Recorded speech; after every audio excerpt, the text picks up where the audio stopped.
Chers collègues, permettez-moi de vous faire la liste des interventions militaires directes et indirectes des États-Unis d'Amérique depuis 1945. Les États-Unis, l'impérialisme américain, sont intervenus en Chine en 45-46, en Syrie en 1949, in Korea 50-53, in China 50-53, en Iran en 1953, au Guatemala en 1954, au Tibet entre 1955 et 1970, en Indonésie en 1958, la baie des Cochons à Cuba 1959, en République démocratique du Congo entre 1960 et 1965, en République dominicaine en 1961, in Vietnam 10 jaar 61-73, in Brazilië 64, in de Republiek of Congo 64, in Guatemala weer eens 64, in Laos 64 tot 73, en République dominicaine 65-66. Je n'ai pas encore fini, chers collègues. L'impérialisme américain est intervenu aussi au Pérou en 1965, en Grèce en 1967, au Guatemala à nouveau en 67, au Cambodge 69, au Chili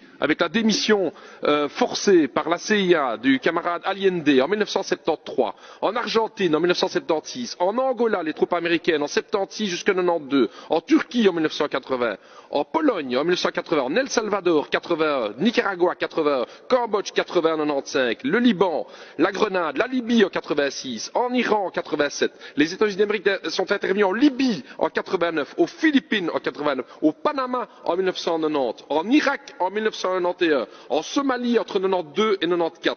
De Verenigde Staten van Amerika zijn tussengekomen in Bosnië in 95, in Irak weer eens in 92 tot 96, in Sudan in 98, Afghanistan 98, Joegoslavië in 99, Afghanistan in 2001.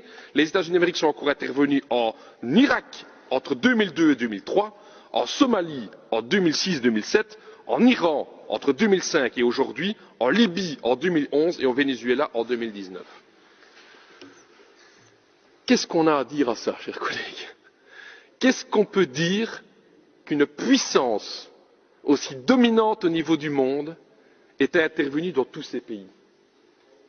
Quel intérêt avons-nous, la Belgique, avons-nous, les peuples européens, de se lier stratégiquement avec une puissance aussi dominante? Ik spreek hier ook over vrede. Vrede in de wereld.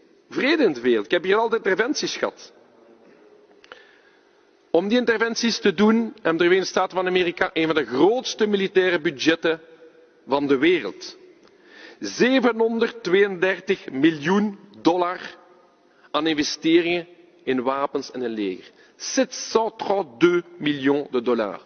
Le budget militaire américain, à lui tout seul, est plus gros que les 10 pays qui suivent par après. Le budget militaire de la Chine, de l'Inde, de la Russie, de l'Arabie saoudite, de la France, de l'Allemagne, de la Grande-Bretagne, du Japon, de la Corée du Sud et du Brésil, ensemble, représentent moins de dépenses militaires américaines, militaires que les États-Unis d'Amérique.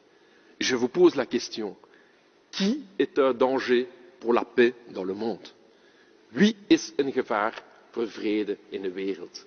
Dat zijn de Verenigde Staten van Amerika, het imperialisme van Amerika, die met zo'n militair budget overal tussenkomt waar het wilt.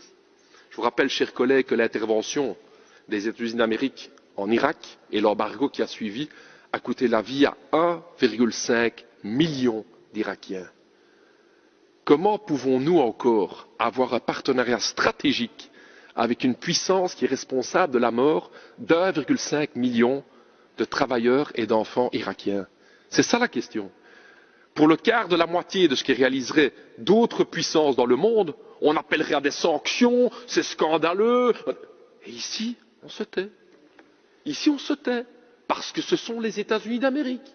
Parce qu'on laisse faire. On parle ici de multilatéralisme, du besoin de multilatéralisme dans le monde. Mais où est le multilatéralisme des États-Unis d'Amérique? Waar is het multilatéralisme? De Verenigde Staten hebben heel veel teksten niet onderschreven. Het Statuut van Rome, internationaal strafhof, niet ondertekend. Conventie voor de rechten van het kind, Verenigde Staten, niet ondertekend. Conventie over the law of the sea, het zeerecht, niet ondertekend. Conventie tegen dwangarbeid, Verenigde Staten, niet ondertekend. Conventie over vrijheid van vereniging en bescherming van die vrijheid, niet ondertekend. Het Kyoto-protocol, niet ondertekend. Comprehensive Test Ban Treaty, tegen de testen van kernwapens, niet ondertekend. Het verbodsverdrag tegen kernwapens, niet ondertekend. Conventie voor de bescherming van migrantwerkers en hun gezinnen, niet ondertekend. Conventie tegen discriminatie in het onderwijs en in tewerkstellingen, niet ondertekend. De United States of America, onze grote bondgenoot, heeft al die multilaterale teksten gewoon niet ondertekend. Die zijn gewoon tientallen keren tussengekomen in andere landen zonder mandaat, zelfs van de UNO. Geen probleem. Pourquoi, chers collègues, devons-nous garder ce partenaire stratégique? Et pour nos peuples à nous, et pour les peuples du tiers-monde, nous n'avons aucun intérêt à ce partenaire stratégique. Alors on va me dire, ouais, mais ce sont nos normes et nos valeurs communes. La résolution ici commence par nos normes et nos valeurs communes. C'est quoi les normes et les valeurs communes des United States of America? C'est quoi nos valeurs communes? C'est Guantanamo? La torture officialisée dans un centre de détention comme Guantanamo, c'est ça les normes communes? Sur l'île de Cuba d'ailleurs, au mépris de l'indépendance territoriale cubaine. Vous imaginez donc ce centre de Guantanamo se retrouve sur l'île de Cuba alors que Cuba n'a rien à dire sur le sujet. Madame Jadin souhaite pouvoir prendre la parole, Monsieur Lebaud. Madame la Présidente. Je sens que mon collègue communiste se met littéralement en rage. J'aurais préféré que vous participiez au débat en commission et vous auriez entendu. J'aurais aussi préféré que vous écoutiez mon intervention pour bien comprendre qu'il n'y a pas qu'un revers de la médaille, mais il y en a bien plusieurs. Il n'y a pas qu'une facette de la coopération, mais il y en a plusieurs. Tout comme nous le faisons ailleurs avec d'autres pays. Quand nous condamnons la violence, quand nous condamnons la violence des droits fondamentaux, nous le disons aussi, c'est le propre de la diplomatie. Je peux juste demander alors, si vous avez autant de critiques à leur partager sur les États-Unis, pourquoi on n'a jamais pris une sanction envers les États-Unis? Pour ceux qui voient la vidéo, les mouches sont en train de voler dans l'Assemblée. Et c'est ça la question. C'est ça la question. C'est que malgré les bombardements, malgré 1,5 million de morts irakiens, malgré la non-reconnaissance de tout ce qui se passe en Palestine et l'abandon par l'administration Biden de Palestine, jamais l'Europe va prendre la moitié du quart d'une sanction que les États-Unis d'Amérique. Par contre, toutes les autres nations du monde, là il n'y a pas de problème, boum boum boum, etc. C'est ça le problème des 2 poids 2 mesures. Et votre résolution, elle parle effectivement d'un partenariat stratégique. J'ai parlé des normes communes. Normes communes. Les États-Unis d'Amérique ont 2,2 millions d'Américains dans leurs prisons. 2,2 millions d'Américains sont en prison. C'est ça les normes communes. 4,5% de l'humanité est américaine. Mais 22% de la population carcérale dans le monde se trouve aux États-Unis d'Amérique.